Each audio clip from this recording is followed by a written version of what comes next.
Whatever the occasion, effortless elegance is right this way. Because Hilton brings you new ways to stay courtesy of the Nomad London. And it doesn't stop at award-winning dining in a space draped in velvet and illuminated by vintage chandeliers. No, this day goes beyond with unparalleled personalized service and attentive hospitality. Oh, and did we mention the Nomad London can be booked using your Hilton Honors points at Hilton.com? Hilton, for the stay. The podcast you're about to hear is true. The names have not been changed to protect the innocent, the guilty, or anyone else. If you're interested in the same type of discussion related to organized crime that you hear in the traditional media, stop listening now. If you're interested in thinking differently or learning something, turn up the volume on your computer, smartphone, or mobile device. This is The Racket Report. Here's Frank Morano. Welcome to the Racket Report. I'm Frank Morano. This is the podcast that brings you behind the curtain of a very mysterious world, the world of La Cosa Nostra. Well, this is a rare treat because a decade ago, I had the opportunity to read a book which would have been fascinating if it had been written by anyone. And yet this book, which deals with a lot of self-discovery, a lot of self-reflection, was written by someone with an incredibly famous last name. And it would be interesting if it was written by the daughter of anybody that was well known. But when you take into account the fact that it was written by the daughter of one of America's most notorious, most famous organized crime figures, it makes it even more fascinating.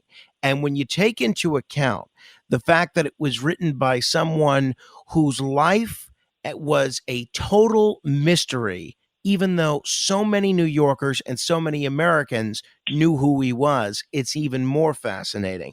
I'm very, very pleased to be joined by Rita Gigante, not only the daughter of longtime mob boss Vincent Chin Gigante, but the author of the book The Godfather's Daughter, and someone who's made quite a name for herself in her own right. Rita, it's great to talk with you again. Thanks so much for joining me. Oh, it's a pleasure, honey. Thank you for having me.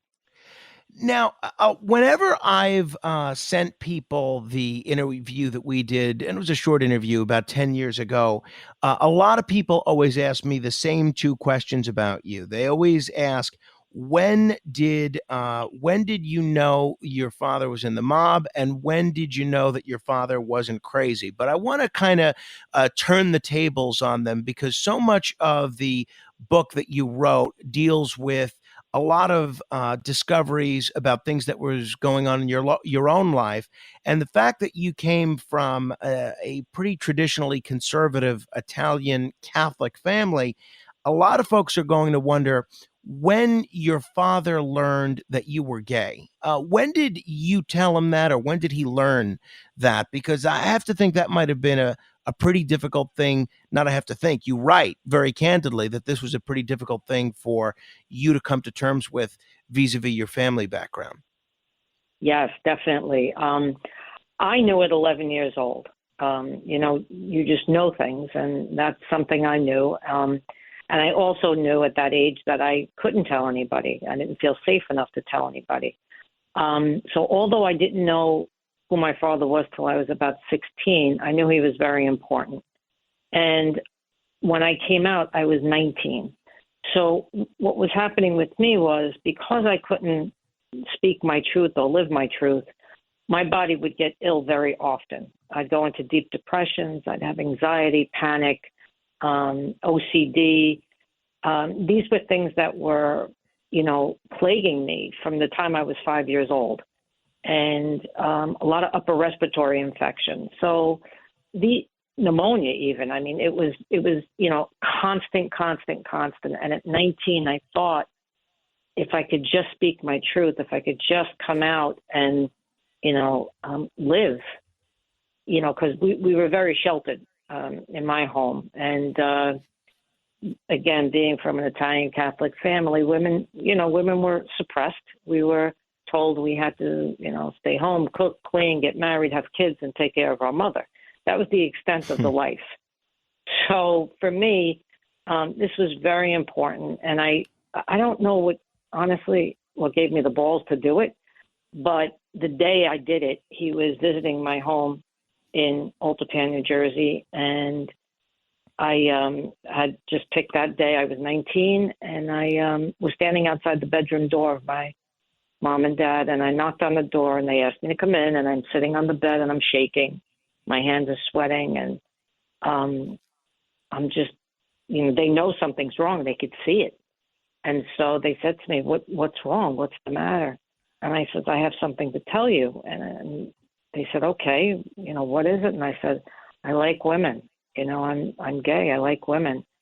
And honestly, it would have been the best thing that could have happened was he would have got up and slapped me, because then I would have known something was, it would have been the real thing for him, right? He took the most opposite approach. I never thought he would remain so calm, which scared the shit out of me.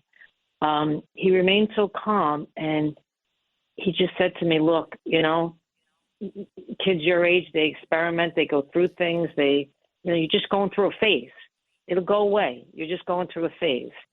And, I saw the look, my dad had this kind of look, and I saw the look, and, I saw my mother looking at him almost strangely too. And I was like, I'm in deep shit here. I am in trouble. At that moment, I wished I could have, taken just for a second, after I said it, just take it right out of the air and put it right back in my mouth, the words. And I said, you know what? I said, you're right. I said, I'm just going through a phase. I said, and then he proceeded to tell me, why don't you not hang out with your girlfriends anymore? Why don't you stay away from your girlfriends for a while, not hang out with them? I said, yeah, I think that's a good idea. And I got up and I walked out of the room devastated. Went in my room, I cried my eyes out, and I couldn't believe I was back in the closet again. I have to think that would be challenging for anybody to deal with, but you had seen at a very young age your father inflict violence on someone else. I have to think that's a pretty traumatic experience for anybody, and to have to come to grips with somebody like your father who you've seen be violent and who you've heard, make clear how he felt about gay people or people he even thought was gay. It had to be an incredibly intimidating moment for you. Incredibly. I don't even, it was almost surreal. I had come out of my body at one point. I remember, I'm sitting there, and I remember thinking I felt separate from myself, just out of fear, because that's when I experienced what I did with my dad at the age of 5. It began a series of anxiety attacks that led into panic attacks. And I don't want to say, so what happens when there's so much trauma in a child's life, what happens is they end up trying to separate themselves from what's happening. And so that's what I would do. I didn't know at the time, but I was an empath. And for people who don't know what that is, that's someone who could feel everything and everyone, all types of energy. So I could feel my dad's energy, my mom's. I knew when someone was depressed. I knew when they were, when they were upset. I knew all these things, and I would carry them in me. I couldn't tell the difference between my own energy and somebody else's. So anytime the trauma happened, it was almost like I needed to separate myself from my body because I couldn't handle it. My body couldn't handle it. And then I would have to process it at some point in the life. So there's many times where that happened. Explain to folks what you saw when you were 5 years old involving your father and how that kind of was a game changer for you. So I was playing underneath my grandmother's dining room table, which, it was a 4-room apartment, and the biggest thing in the whole space was the dining room table. So I was under there, and there was Italian music playing in the background, and I think I was drawing something, or I was just playing with something, and I was hanging out. My grandmother and my mother were upstairs in another apartment, and nobody knew I was under there. And so when my dad came in, I heard all this ruckus, and I heard, and my father wasn't one to speak, and never was, hadn't been on a phone in 40 years. that, until he went to jail. And so, phones were off the hook. TVs were always going. The radio was going. So I'm listening to the Italian music, and I hear him come in. There's this man who has a hold of. Now, I don't know if it's my dad yet because I'm not hearing him speak. But what I hear is punching. I can hear him actually, hit the man's face. And immediately my body started to shake. And, I started to cry, but not outwardly. Like I knew not to make a noise. And I just remember the man hitting the floor in slow motion. Mm. And I saw him hit the floor, and I started to see the blood trickle. And then I just saw my father's hand keep hitting him. And I only knew it was my dad's hand because he wore a pinky ring, and it was his. And he just kept hitting him, and the blood just kept trickling to my feet. And I was immediately, overtaken by the anxiety and panic of it all. And he didn't say a word, my dad. He finished.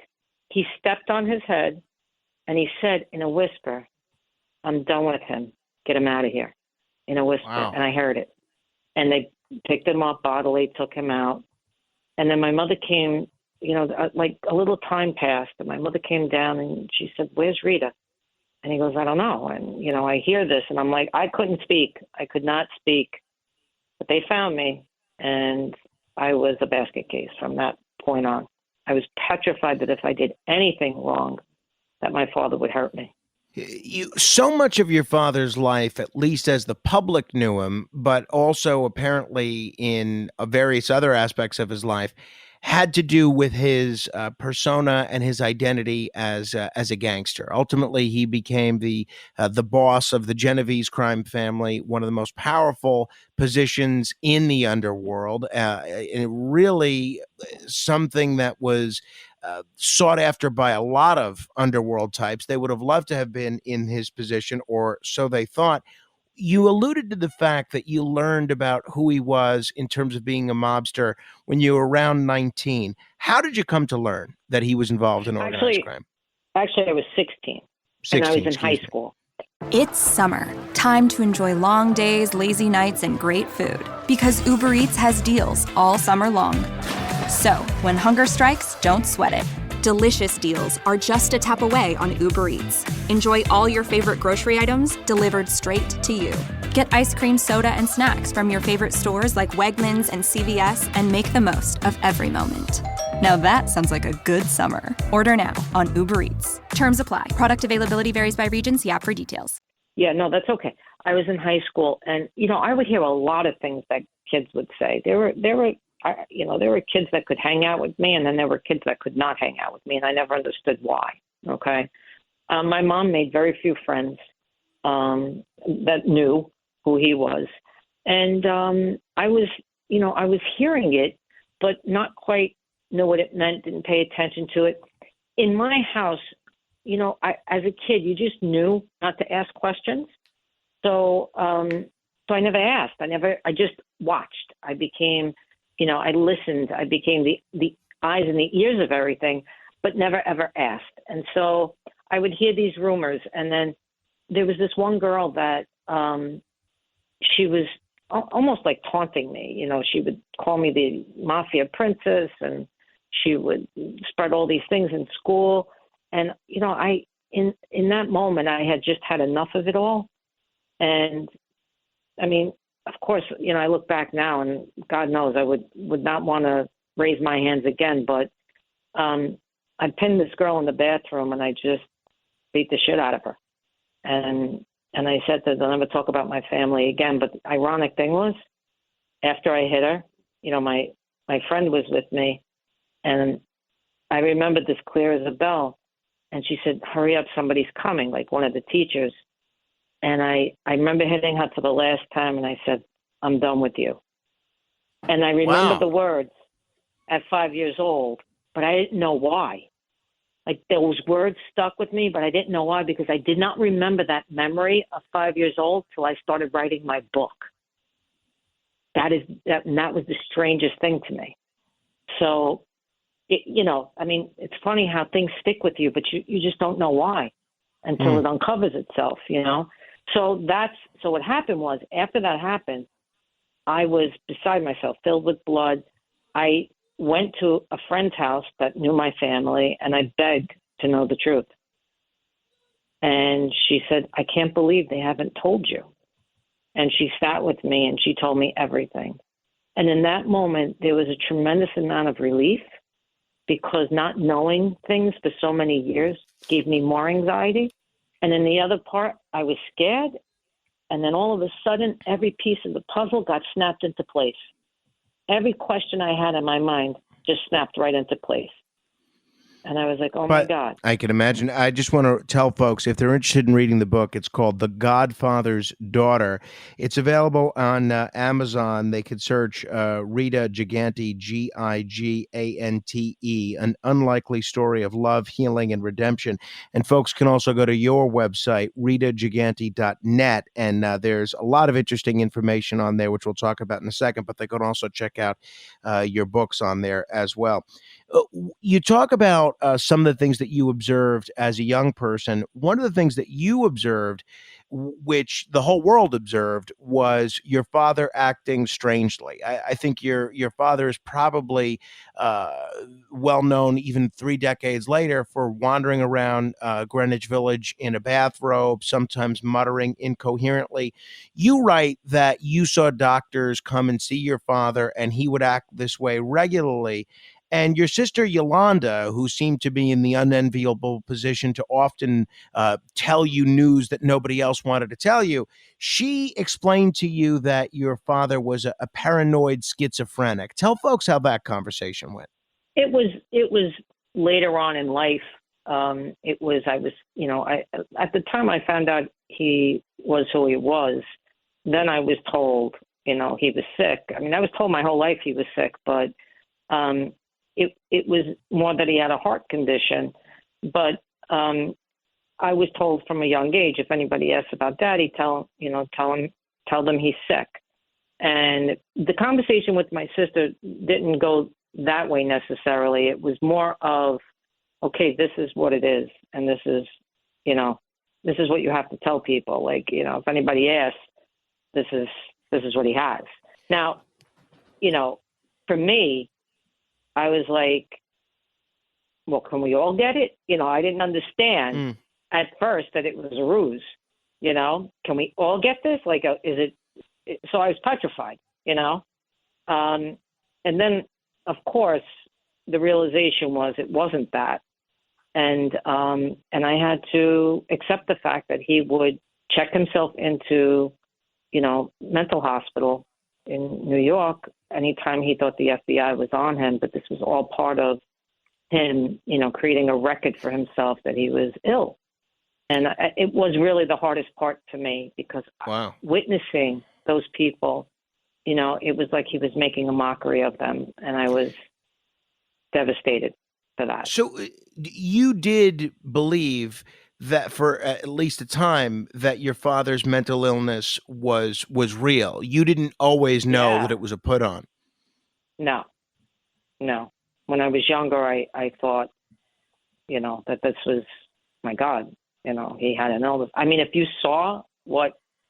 you witnessed what I did, you would believe it. You would actually believe it. Because I read all about it. I've seen them in the hospitals. I'm like, my God, he could have won an Academy Award. You would occasionally walk around with him, especially as you got older. And I imagine by this time you knew that this was a put on. Tell me what's going on in your head when you're walking around Greenwich Village and you're basically participating in this act. Yes. Why'd you do it? So it was, because he was my dad and I loved him. And I didn't want anybody to hurt him, meaning the FBI.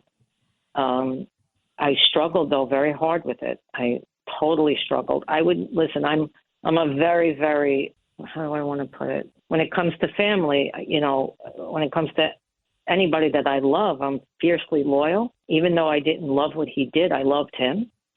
And eventually I forgave him for it all. So, when I was participating at the time, I was participating because he was my father, and that's what he needed. And so I would walk with him, and I'd struggle in my mind, saying, "This is crazy." I knew it was crazy, but I was also very loyal, and so people would walk by and give that look. Someone would either tip their hat and like to say, "Hello, Vincent, we love you," because he would protect the neighborhood and make sure everybody was fed and their rents were paid. And then there were others that would look at him strangely, and I'd be like, "Back off, that's my father. You don't understand the whole situation," and nobody does. Nobody gets what all of us had to experience in this life, in this family. So, everybody looks at it with the glory, and there wasn't glory. There was a lot of anxiety. There was a lot of fear around it. So walking with him was not easy, but I did it. And that's, something that I had to live with and know that I participated and forgive myself for. How did your upbringing and your relationship with your father differ from the one that your siblings had with him? Well, I was a change of life baby. My father was 37. My father was 38. My mother was 37. The child above me was 10 years older than me. So they were, my oldest sister was 15 years older than me, almost 16 years. Wow. And they were a lot of them were out of the house early. I don't even remember having dinners in Old Japan with them, really, because, I grew up half in the city, half out in Jersey, but still I was 6 months old when I came out here, and I was 6 when my sister got married and had her first child. So, and then my other sister and then my brother. There was only one other brother left. And, we were 10 years apart, So I was a change of life baby, and it was different because my dad I almost sometimes envy part of what they had because they knew him differently. They knew him as a father as well, and not just, who he was in the street. For me, I just, he was so afraid because he would think I was fragile or weak because of my anxieties and my panics and my depression and all that. So he would never, ever yell at me or hit me or anything like that. And he was very comforting at times to me because he would rub my back or my head. I put when I was not feeling well. And so they got to experience a dad in a different sense, even if it wasn't 100%. But he would come home at 3:00 in the morning with, cake, and both my sisters would get up, they were sleeping, and they would get up and sit and have cake with him, So he exhibited that side, and I enjoyed the parts of him that I would be able to get, because he loved Elvis Presley. So I'd be able to get him up even though he had 2 left feet, and he would shimmy if I had Elvis Presley on, Like there were sides of him where he would come out of his act or whatever and be a dad and then go right back in because he had to. How far would he take that whole mental illness charade? You mean when a doctor came or? Well, both, just in general. I mean, how much of his life was he playing this character? I would say most of it. From as long as I can remember. I mean, I've seen him get dressed normally, but I've probably seen him more in a bathrobe and slippers than I've seen him in regular clothes in my lifetime anyway. So, yeah, I mean, the doctors would come to the house and he would have a crazy conversation with them and mimicking the cartoons that were on and everything. And he took it as far as he could. I know that last year you had 2 uncles pass away. I don't know if you were close with them at all. I know one was involved in organized crime, supposedly, and the other was very involved in politics and also a priest. Did you get to know either of them at all? Especially your Uncle Louis was very well known in the community in the Bronx, and there was a lot of people commenting and celebrating his life when he passed away. Yeah, he did a lot of good for the Bronx. He really did. He helped a lot of people. I did not know them the way my other siblings knew them. I mean, you see them at a wedding, you see them at a Sure. funeral, you see them at an event. I mean, when I was younger, you saw them more, but God, it's been so many years. I don't even know my cousins, really, to be honest with you. Well, that's what I was On going to that ask. side. It came Yeah. out after your Uncle Lewis passed away that he had fathered a son, and I was just curious if you had made any kind of connection with someone who's your Oh, first cousin. we do know him. Yeah, we do Yeah. know him. I haven't seen him in years, but yeah, he's a nice kid. He really is. But again, it's like at a wedding. You know what I mean? It's not where we regularly get together. Sure. Sure. Weddings and funerals, believe me, as coming from an Italian family, I know how Yeah. that goes and who moves away and what goes on. But it did seem like while your Uncle Lewis went down a very different path, public service, charity, politics, the Catholic priesthood, he remained a very dogged defender of your father. I'm wondering if you could speak to that relationship at all. It's almost cinematic in a lot of ways. Well, again, we're talking about, his brother. They were close, and he had influence because he was a priest, and my dad could help them as well. So this was a I would say an equal partnership in that sense, So he helped a lot of people, my uncle, but my father was part of that, helping him to help them. And then he would have some influence with people, my uncle. So yeah, he was very loyal to him. Where did your father's nickname of Chin come from? My grandmother, because Vincenzo is his name, and Chinzi is short for Vincenzo, and then Chin came of that, on the street when he was growing up. So when people say the Chin, that's inaccurate, right? That's one of those things that is frequently misquoted. It's just Chin. Yes. Gotcha. It's one thing to have to deal with knowing about your father's criminal history. Another thing, having to know about him and seeing, in one instance at least, him being a violent person. But his infidelity has also become really well known. Obviously, you love your mother. It seems like you were very close with your mother. What was that like for you, learning about your father being unfaithful to her, and how did you reconcile that along with the other negative aspects of his personality with someone that you clearly looked up to and loved as much as anybody? This episode is brought to you by Nespresso and Samra Origins by the Weekend Coffee Collection. Introducing Samra Origins. My collaboration with Nespresso is a connection to my roots, to my mother, Samra.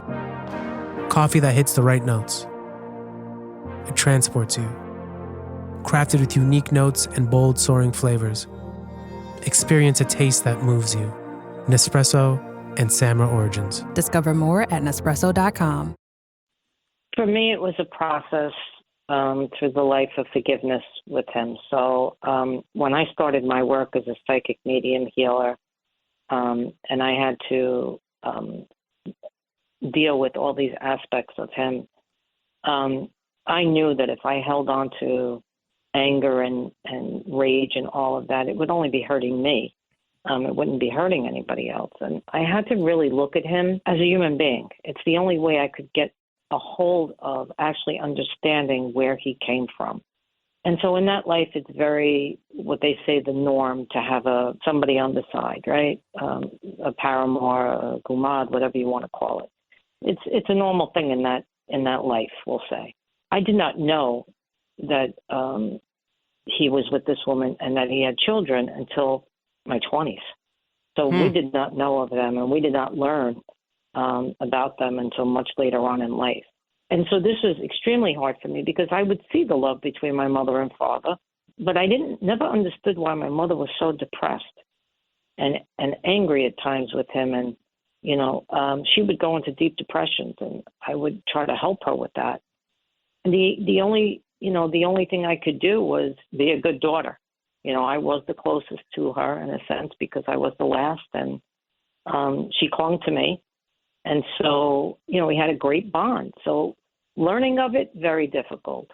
Because his response was, I didn't do anything to you guys. I did it to your mother. which is not true, obviously. We're his children.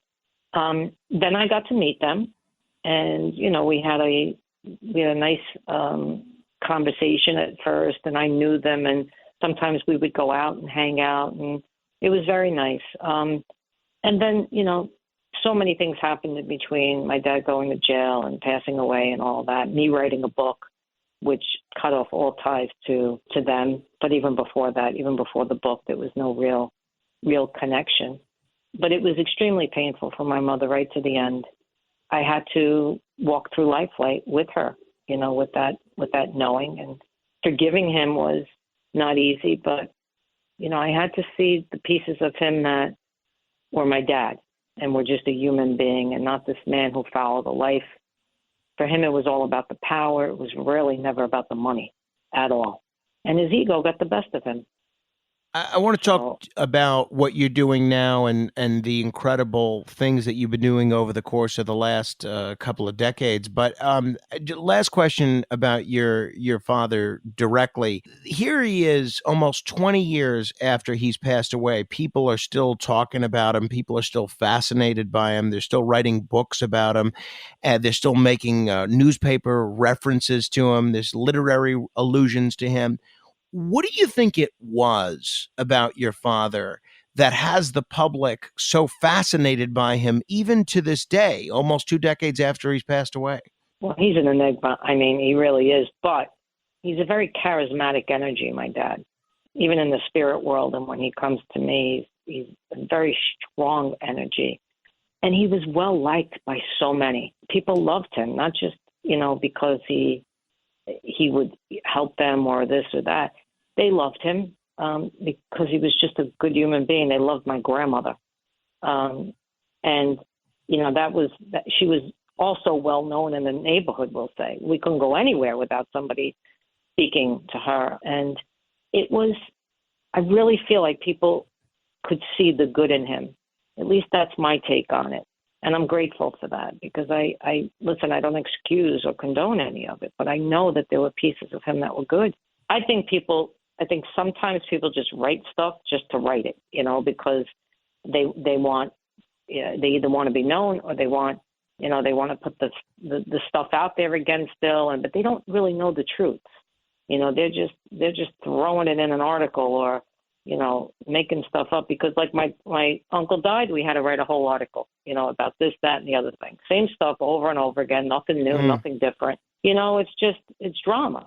And it's sad because my whole purpose in the work that I do is to show people forgiveness, compassion, and the fact that they can get through anything in this life if they really want to, and not to be a victim to your circumstances because you're not. So I see it from a very different perspective than most. I'm tired of the newspaper articles and all of that because it's just nonsense. At this point, let's show it from a different light. So that's my job. You are a psychic, a healer, and a medium. And I know some people can be one of those things or multiple of those things. And I'm wondering the medium aspect of it, somebody that communicates with people that have passed on. When did you learn that you had that ability? And is that something that's a talent that you hone, or is that something that you either have or don't have? Everybody has abilities. I learned about mine when my father passed. So I would be a psychic, I would say a psychic healer, and even a teacher because I've taught this stuff most of my life. When my father died, it's the first time I realized I could be a medium because he came to me. And so I had to hone that skill, but I had to hone all of the skills. Now, everybody has skills. It's just who's going to use them and to what degree in this life are you going to use them? Everybody has gut instincts. Everybody has a feeling about something. It's even more prominent now than it ever was. I just came to do it as a living. Others may just do it as a mother in their home or as a father or whatever it is. But there is a sensitivity that comes with it. Some people are comfortable with that and others are not. But everybody has them. And this is what I teach people when they want to learn. I teach them how to hone in on their skills. It took me years and years to cultivate what I do now. And if people want to do some cultivating of those skills and learn a bit more from you and what you're doing, they can go to ritagigante.net. In terms of being a medium, do you Yes. communicate with both of your parents regularly? And what kind of things do they say to you? Yes, I do. I communicate with them regularly because I don't feel like they're really gone. I feel like I can call them up anytime and just have a conversation. I just can't do it physically, obviously, although I've dreamed about them, and that's like having a visit. Every time they come in your dreams, it's a visit. What do we talk about? Like sometimes we talk about what's going on there, what they're experiencing. Sometimes they talk about me and what's going on here. If I need to help somebody, my father and my mother will come into my readings if necessary to help someone. So it's a multitude of things, but it's a really big comfort to feel their energy and know that I can, dial them up anytime and have a conversation. And that's really what people want to hear. They want to know that they can connect. The people's family members want to talk to them, not me. But I act as the catalyst, and in the process, I'm showing them how they can do it so that they don't have to rely on anybody else, that we all have those skills. Even if you walk around the village today, there are a couple of psychic shops where you can go for a reading on a one-on-one basis, and people will tell you what's going on in your life and try and give you some guidance. You are what's described as a stand-up psychic. You do a lot of your psychic readings before a large crowd. Explain to folks what that entails and what folks will see if they ever go to one of your stand-up psychic shows. So I use a lot of levity in my shows. Spirit is very funny. I had created a while back a one-woman show called a Sit Down with Spirit, and I took the sit down, from my father's life, and I created it to be positive. And so, Spirit put me on stage, and I was able to connect to people in a big way about Spirit and about my dad and how the change of that, all those things that happened in my life changed me, who I became today. But it was very, very, I want to say for me, so satisfying to be able to, reach as many people as I couldn't. But it was very intimate, even though there was like 100 people in the room. It was very, very intimate. So I use a lot of levity. I bring in the energies from the other side. Some people are getting readings when I'm doing it. Whether it's psychic or mediumship, because I could be in the space simultaneously. So it's engaging. I'm engaging the audience, and people love that, and they love to be able to ask questions. And so that's what I do. Even in small groups, I do that. I have groups of 10, 12, 15 people, and I'm doing the same thing. And what I'm realizing is that people are getting more than just the experience of speaking to their loved one. They're experiencing a healing within themselves, or knowing that, my God, there is something on the other side. We are going to see them again. That's huge. That's huge for people. That sounds terrific. I'd love to go to one of your shows sometime soon. And if people are interested in seeing more of what you've done, and a lot of it's on YouTube, or learning more about these shows, again, they can go to ritagigante.net. Now, you're also a healer. What does that entail? What will people seek you out in terms of healing what specific ailment or ailments? Well, the beauty of having experienced, I want to say, anxiety, panic, OCD, physical symptoms that I didn't understand why. The beauty of that is that I could understand a lot of different people. So when I was in massage school, for instance, that's how I realized I was a healer, because I would put my hands on somebody and immediately feel the energy and be able to know what was going on in their body, whether it be there was something wrong with their liver, their kidneys, their heart. Maybe they had an endocrine disorder or something like that. I would get all these messages, and then I would be telling them, this is what I got.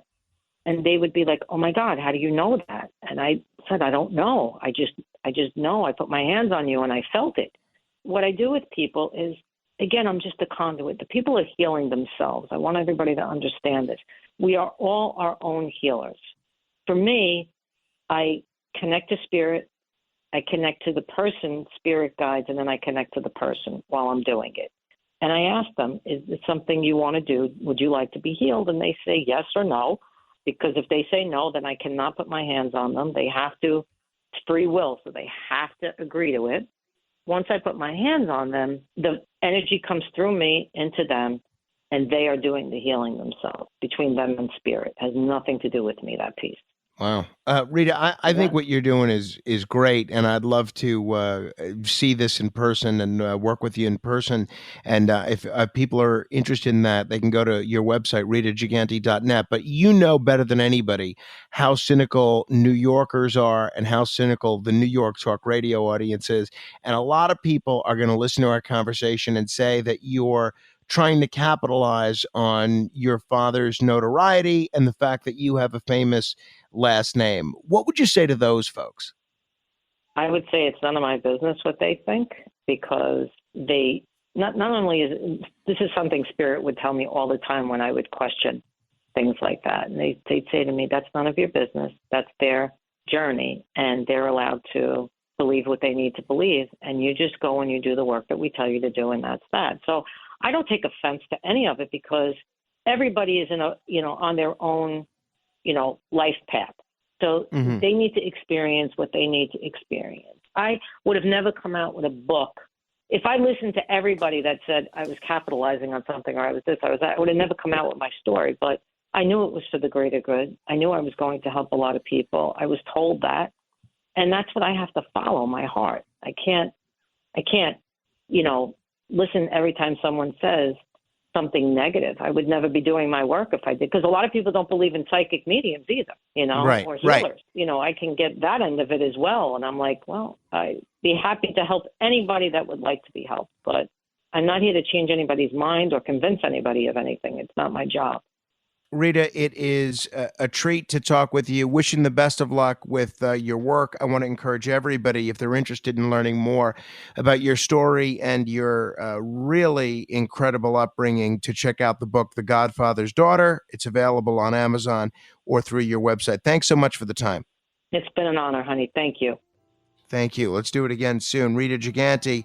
If you enjoyed this podcast, please share it. And if somebody sent it to you, please be sure to subscribe. You can search The Racket Report on any podcast app. And until the next time we meet in cyberspace, I'll see you on the radio.